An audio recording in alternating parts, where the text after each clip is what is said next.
नमस्कार मित्रों, मैं राजीव कुमार अपनी बगिया में आप सभी का तहे दिल से स्वागत करता हूं। आप देख रहे हैं Rajiv kitchen gardening YouTube channel. आज का विषय है कि अगर हम कहीं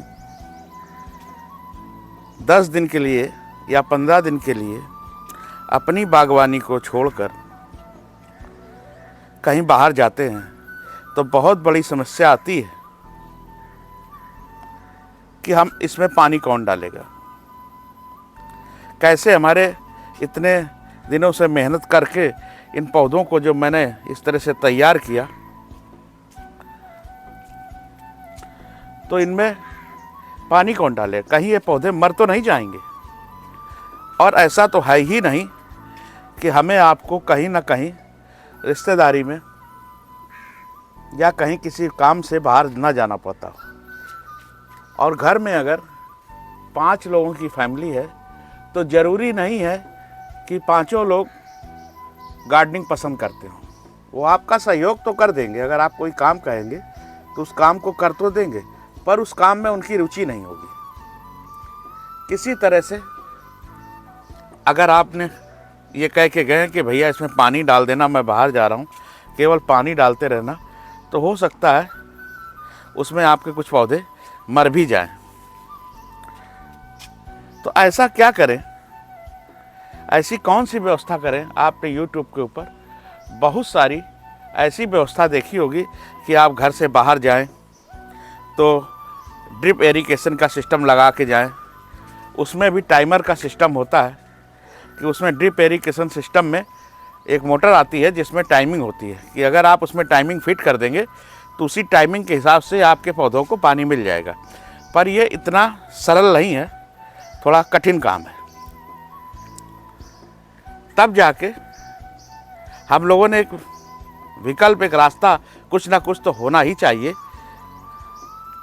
कि ऐसे पौधे, ऐसे गमले, कौन से गमले ऐसे हैं जिन गमलों में अगर हम 15 दिन के लिए कहीं बाहर जा रहे हैं या 10 दिन के लिए बाहर जा रहे हैं तो उनके पौधे हमारे उस गमले में लगे हों, ऐसे गमले में लगे हों कि पौधे मरने नहीं चाहिए। 10 दिन बाद जब हम लौटें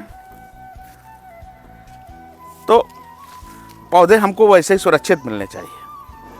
और देखिए यहाँ पर मई के महीने में भीषण गर्मी में यहाँ गुलदावदी देखिए कितना अच्छा फ्लावरिंग कर रही है। मैंने इसको लास्ट में जब इसका सीज़न ख़त्म हो रहा था इसको नीचे से कटिंग कर दी थी। और यहाँ पर देखिए गुलदावदी मेरी यहाँ फ्लावरिंग कर रही है मई के महीने में। शायद ही आपने कहीं देखा हो कि मई के महीने में गुलदावदी फ्लावरिंग करती है। तो फिर मैं विषय पे आता हूँ कि हमें ऐसे गमलों का चयन करना है जिनमें मिट्टी के अंदर मॉइस्चर काफ़ी समय तक बना रहे। और एक बार अगर हम पानी डाल दें तो उसमें 10 दिन तक अगर हम कहीं बाहर जा रहे हैं तो हमें ये चिंता ना रहे कि हमारे पौधे मर जाएंगे। उसके साथ साथ में आपको मिट्टी भी इसी तरह की बनानी पड़ेगी जिसमें बराबर निरंतर मॉइस्चर बना रहे। मैं इसी सब्जेक्ट को लेकर मैंने कई तरह से गमलों को चेंज किया, कई तरह पौधों को चेंज किया और कई तरह से मिट्टी बनाई, जिसमें मैं 100% सक्सेस अब जाकर हुआ हूँ। जब मैं जून में सब्जियां लगाने की तैयारी कर रहा था, जून के महीने में सब्जियां लगाने की तैयारी कर रहा था, उसी समय मैंने सोचा कि कुछ गमलों में जिनमें सब्जियां लगानी हैं उनकी अभी से तैयारी करके रख ली जाए। नहीं, क्योंकि हमें 1 जून से जैसे ही मानसून हमारे यहाँ अच्छा होगा वैसे ही हम उसमें सब्जियां लगाएंगे। उसके लिए हमें तैयारी करनी भी 1 महीने पहले से तैयारी करनी होती है। क्योंकि जो परमानेंट पौधे होते हैं उसकी तो कोई बात नहीं, पर जो सब्जी वाले पौधे होते हैं उनको हर साल हमें हर 2 महीने में, 3 महीने में जब एक फसल हम ले लेते हैं तो उसमें नई तरीके से फिर उसमें जान हमें देनी पड़ती है। उसी की तैयारी में मैंने क्या किया था मैं दिखाता हूँ अभी। ये देखिए, ये फसल पहले देख लीजिए आप। ये जो फसल लगी हुई है इसको आप पहले देख लीजिए। और इन्हीं गमलों में मेरे को जून के महीने में नए सिरे से वर्मी कंपोस्ट, धान की भूसी, चाक पाउडर, खड़िया पाउडर जिससे ब्लैक बोर्ड पे लिखा जाता है, आयरन डस्ट और नीम की खली और सरसों की खली मिलाकर इनको नए तरीके से फिर से भरना है। और ये मेरे सब्जी वाला पोर्शन है जो मैं इधर दिखा रहा हूँ, ये मेरा पूरा सब्जी वाला सेक्शन है। और अभी आप देखिए, मैं इधर से भी दिखा देता हूँ आपको, यहाँ पर भी देख लीजिए, ये मेरा पूरा सब्जी वाला सेक्शन है। इसके बाद में मैंने लगभग 10 दिन हो रहे हैं और ज़्यादा ही होंगे, 12-13 दिन हो गए। और देखिए क्या इसमें ये गेंदे के पौधे सूख गए हैं, क्या इनमें ये सूख रहे हैं। और मिट्टी की पोजीशन मैं दिखाऊं आपको अगर, तो यहाँ पर देख लीजिए, मैं आपको दिखाता हूँ, देखिए ज़रा, ये देखिए इसके अंदर बिल्कुल हल्की मात्र नमी है, बहुत हल्की सी नमी है। और मैंने इसमें लगभग 10 दिन से पानी नहीं दिया है। ये मेरा सब्जी वाला सेक्शन। और इसके अंदर इस तरह से मिट्टी बनाई गई थी, जो मिट्टी वाला वीडियो मेरे चैनल पर अपलोड है, वहाँ पर जाकर आप देख सकते हैं। और इन थर्मोकोल के बॉक्सों में, ये मछली वाले कंटेनर जो फिश कंटेनर होते हैं, इन्हीं पर मैंने ये सब्जी वाला सेक्शन लगाया हुआ था। मैं सोच रहा था कि पूरे मई में, क्योंकि छत के ऊपर इतनी जगह नहीं कि पूरी मिट्टी को मैं ज़मीन में फैला सकूं, कभी कभी मौसम ख़राब हो जाता है। हमने अगर मिट्टी में, ज़मीन में मिट्टी को फैला भी दिया और इसके बाद मौसम ख़राब हो गया और एकदम से बारिश हो गई, तो मेरी मिट्टी सब बह जाएगी और हो सकता है मेरे ड्रेनेज सिस्टम को भी जाम कर देगी, जो छत के ऊपर ड्रेनेज सिस्टम है। इसलिए मैंने इसको सोचा कि गमलों में ही पानी नहीं डालेंगे